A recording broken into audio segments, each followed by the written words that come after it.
সুপ্রিয় দর্শক, আজ আমরা জানব কিভাবে মানুষের জান কবজ করা হয়। সৃষ্টির সেরা জীব মানুষ, আর সেই মানুষের রুহু বা প্রাণ কিভাবে কবজ করা হয় এ বিষয়ে একটি দীর্ঘ হাদিস বর্ণিত হয়েছে। হযরত বারা ইবনে আজেব রাদিয়াল্লাহু তাআলা আনহু থেকে বর্ণিত, তিনি বলেন, নিশ্চয় ঈমানদার ব্যক্তি যখন দুনিয়া থেকে বিদায় নিয়ে পরকালের পথে যাত্রার সময় ঘনিয়ে আসে, তখন উজ্জ্বল শুভ্র চেহারার ফেরেশতারা তার কাছে নেমে আসেন। তাদের চেহারাগুলো যেন এক একটি সূর্যের মতো। তাদের সঙ্গে থাকে জান্নাতি কাফন ও জান্নাতি সুগন্ধি। তারা তার কাছে বসে পড়েন। তারপর মৃত্যুর ফেরেশতা এসে তার মাথার পাশে বসে বলেন, হে পবিত্র আত্মা, আল্লাহর ক্ষমা ও সন্তুষ্টির দিকে বেরিয়ে এসো। তারপর পাত্রের মুখ থেকে গড়িয়ে পড়া ফোঁটার মতো তার আত্মা বেরিয়ে আসে। আজরাইল আলাইহিস সালাম সেই আত্মাকে বরণ করে নেন। আজরাইল আলাইহিস সালাম হাতে নেওয়া মাত্র চোখের পলকে অন্য ফেরেশতারা সেই আত্মা নিয়ে জান্নাতি কাফনে ও জান্নাতি সুগন্ধিতে রেখে দেন। তার থেকে মেশকের চেয়ে উত্তম সুগন্ধি ছড়িয়ে পড়ে, যা কখনো কখনো জমিনেও অনুভব করা যায়। তারা সেই আত্মা নিয়ে ঊর্ধ্ব আরোহণ করতে থাকেন। যখনই কোনো ফেরেশতা তার পাশ দিয়ে অতিক্রম করেন, তখন জিজ্ঞেস করেন, এটা কার পবিত্র আত্মা? তারা তার নাম উল্লেখ করে বলেন, অমুকের ছেলে অমুক। এভাবে তারা প্রথম আসমানে পৌঁছান। আসমানের দরজা খুলতে আহ্বান করেন। তাদের জন্য আসমানের দরজা খোলা হয়। এভাবে সব আসমানের নৈকট্যশীল ফেরেশতারা পরবর্তী আসমান পর্যন্ত তার অনুসরণ করে বিদায় জানান। তারপর তিনি সপ্তম আসমানে পৌঁছে যান। তখন আল্লাহ তাআলা বলেন, আমার বান্দার আমলনামা ইল্লিনে রেখে দাও এবং তাকে দুনিয়ায় ফিরিয়ে নাও। নিশ্চয়ই আমি তাদের মাটি থেকে সৃষ্টি করেছি এবং তাতেই ফিরিয়ে দেব এবং তার থেকে দ্বিতীয়বার বের করে আনব। তারপর তার রূহ তার দেহে ফিরিয়ে আনা হয়। এরপর তার কাছে দুজন ফেরেশতা আসেন। তারা তাকে বসান। তারা তাকে জিজ্ঞেস করেন, তোমার রব কে? তিনি বলেন, আমার রব আল্লাহ। তারা জিজ্ঞেস করেন, তোমার ধর্ম কি? তিনি বলেন, আমার ধর্ম ইসলাম। তারা বলেন, তোমাদের কাছে পাঠানো এই মানুষটি কে?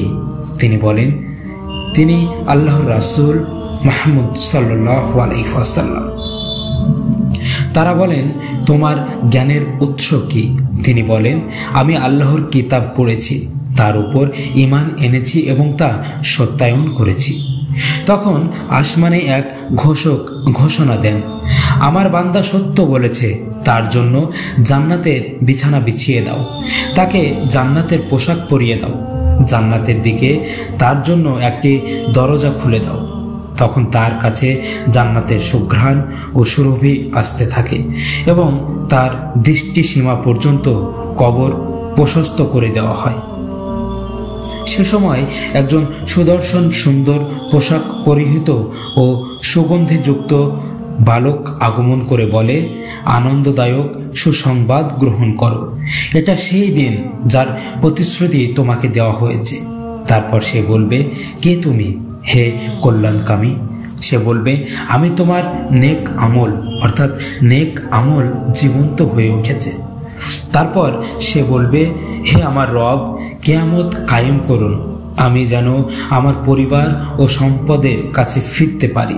রাসূল সাল্লাল্লাহু আলাইহি ওয়াসাল্লাম বলেন, এভাবে যখন একজন কাফিরের দুনিয়া থেকে বিদায়ের এবং পরকালের পথের যাত্রা ঘনিয়ে আসে, তখন আসমান থেকে অসুন্দর কিছু ফেরেশতা নেমে আসেন।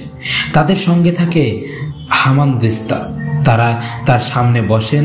তারপর মালাকুল মউত এসে তার মাথার কাছে বসেন এবং বলেন, হে অপবিত্র আত্মা, আল্লাহর রাগ ও অসন্তুষ্টির দিকে বেরিয়ে এসো। তারপর তিনি তার দেহে আঁচড়াতে শুরু করেন, যেভাবে ছুরিকে ভেজা পশমে আঁচড়ানো হয়। এবং দেহ থেকে আত্মাকে উৎপাটন করে নিয়ে আসেন। আজরাইল আলাইহিস সালাম তা হাতে নেওয়া মাত্র অন্য ফেরেশতারা সেই আত্মা হাতুড়িতে ভরে ফেলেন। তার থেকে মৃত পচা লাশের দুর্গন্ধ বের হয়, যা কখনো কখনো দুনিয়ার মানুষও অনুভব করে। তারা একে নিয়ে উদাহরণ করেন। তারা যখনই ফেরেশতাদের কোনো দলের পাশ দিয়ে অতিক্রম করেন, ফেরেশতারা জিজ্ঞেস করেন, এই নাপাক আত্মা কার? তখন তারা দুনিয়ার তার কুৎসিত নাম উল্লেখ করে বলেন, অমুকের ছেলে অমুক। এভাবে তার প্রথম আসমানে পৌঁছান।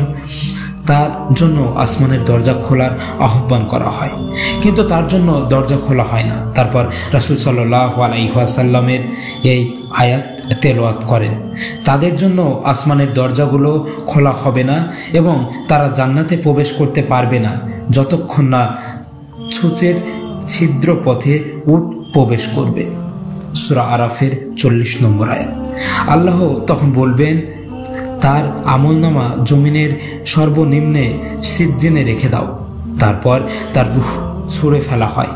এরপর রাসূল সাল্লাল্লাহু আলাইহি ওয়াসাল্লাম কোরআনের আয়াত পাঠ করেন, যার অর্থ হলো, যে ব্যক্তি আল্লাহর সঙ্গে শরীক করল সে যেন আকাশ থেকে ছিটকে পড়ল, অতঃপর মৃতভোজী পাখি তাকে ছো মেরে নিয়ে গেল, অথবা বাতাস তাকে উড়িয়ে নিয়ে কোনো দূরবর্তী স্থানে নিক্ষেপ করল। সূরা হজ। তারপর তার রূহ দেহে ফিরিয়ে দেওয়া হয়।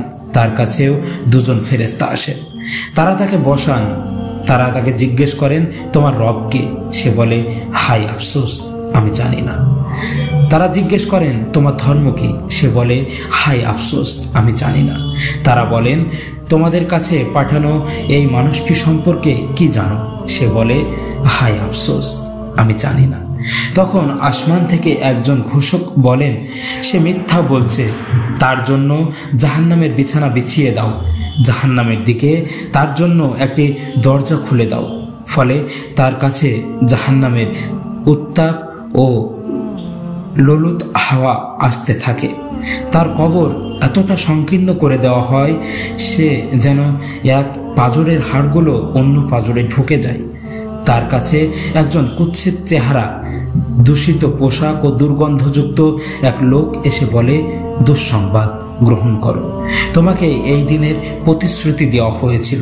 সে বলবে, তুমি কে? অকল্যাণ নিয়ে এসেছো। লোকটি বলবে, আমি তোমার বদ আমল। তারপর সে বলবে, হে আমার রব, কিয়ামত যেন সংগঠিত না হয়। তো এই ছিল আজকের উপস্থাপনা। আপনাদের কেমন লেগেছে অবশ্যই কমেন্ট করে জানাতে ভুলবেন না।